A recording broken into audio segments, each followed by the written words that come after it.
हम आते 5-10 हमारे आप ठीक नहीं जब आप तहसीलदार हो गए तहसील के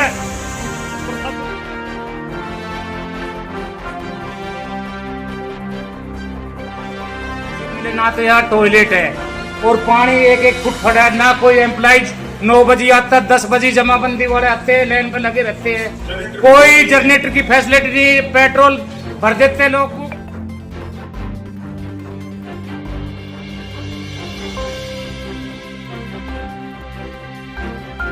यहाँ जो भ्रष्टाचार हो रहा है इस तहसील में, इससे ज्यादा कहीं नहीं है। इस तहसील को या तो शिफ्ट करा जाए सेक्रेटरीट में, डीआरओ बैठता है वहाँ, डीसी बैठता है। तहसील में तो आम आदमी का, हर आदमी का काम पड़ता है। ये तहसील की हालत है।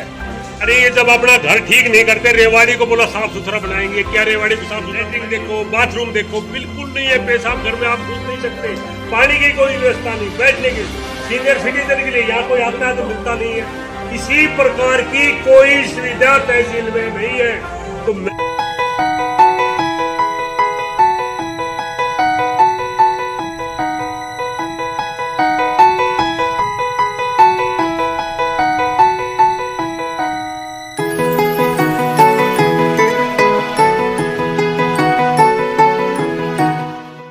रेवाड़ी तहसील में मंगलवार को उस समय हंगामा खड़ा हो गया जब the Rewari property dealers association से जुड़े प्रॉपर्टी डीलर व तहसील में पहुंचे आम आदमी एकजुट हो गए। इन सभी लोगों ने तहसील प्रशासन के विरुद्ध जमकर नारेबाजी की तथा नायब तहसीलदार को एक शिकायत पत्र भी सौंपा। आइए पूरा माजरा आपको बता देते हैं।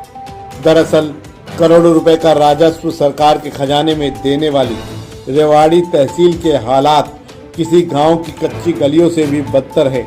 जरा सी बारिश में ही तहसील पानी से लबालब भर जाती है। सोमवार और मंगलवार को हुई बारिश के बाद भी तहसील के हालात ऐसे ही हैं। लोगों को पानी में से चलकर अपना काम कराना पड़ रहा है। तस्वीरों में आप तहसील के हालातों को भी देख सकते हैं, किस तरह से यहाँ पानी लबालब भरा हुआ है।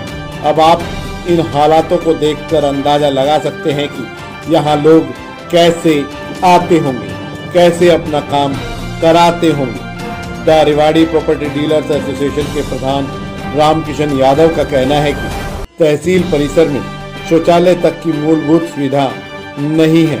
बिजली जाने पर जनरेटर चलता नहीं है।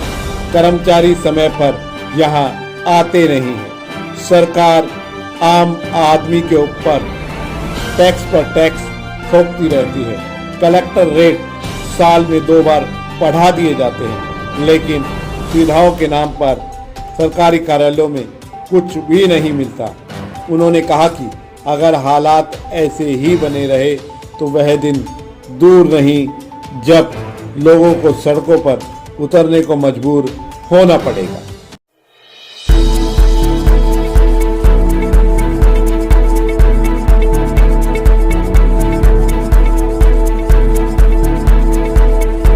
कि साल में 2 बार कलेक्ट्रेट बढ़ा देते हैं, मन मर्जी के 25% भी 50% भी।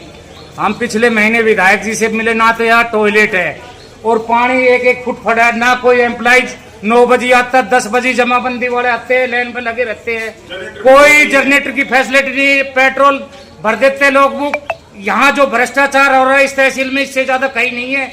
इस तहसील को या तो शिफ्ट करा जाए सेक्रेटरीट में, डीआरओ बैठता है वहाँ, डीसी बैठता है, एडीसी बैठता है। सबसे ज्यादा भ्रष्टाचार है तो इस तहसील रेवाड़ी में है। पानी देखो, हालत देखो, ना टॉयलेट है पब्लिक के लिए, टीनों के नीचे अर्जीनुस पड़े, कोई सुविधा नहीं है।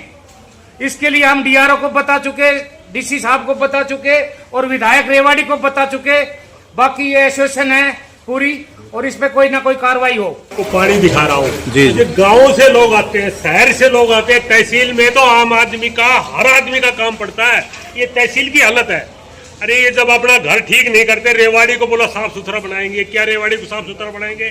मेरी तहसीलदार साहब से सख्त गुजारिश है कि इसको अभी पंप लगाकर इसको निकाले और इसको कहीं अगर तुम नहीं कर सकते हो तो कहीं दूसरी जगह शिफ्ट करो। अरे रेवेन्यू देते हैं साल में 2 बार, अब की बार रेवाड़ी के 50% रेवेन्यू बढ़ा है। उसका क्या मतलब है? पैसा तो हमारा जाता है पर सुविधा तो नहीं है। लैट्रिन देखो, बाथरूम देखो, बिल्कुल नहीं है। पेशाब घर में आप घुस नहीं सकते, पानी की कोई व्यवस्था नहीं, बैठने की सीनियर सिटीजन के लिए यहाँ कोई आता है तो मिलता नहीं है, किसी प्रकार की कोई सुविधा तहसील में नहीं है। तो मैं प्रशासन से और स्पेशली तहसीलदार से गुजारिश करूंगा, अगर इसी प्रकार का माहौल रहा तो हमको बहुत कुछ कदम उठाना पड़ेगा। The Rewari property dealer association प्रधान जी की, वाइस प्रधान जी की और हमारे संरक्षक की में हम भूख हड़ताल में बैठेंगे यहाँ पर और बताएंगे क्या हालत होती है।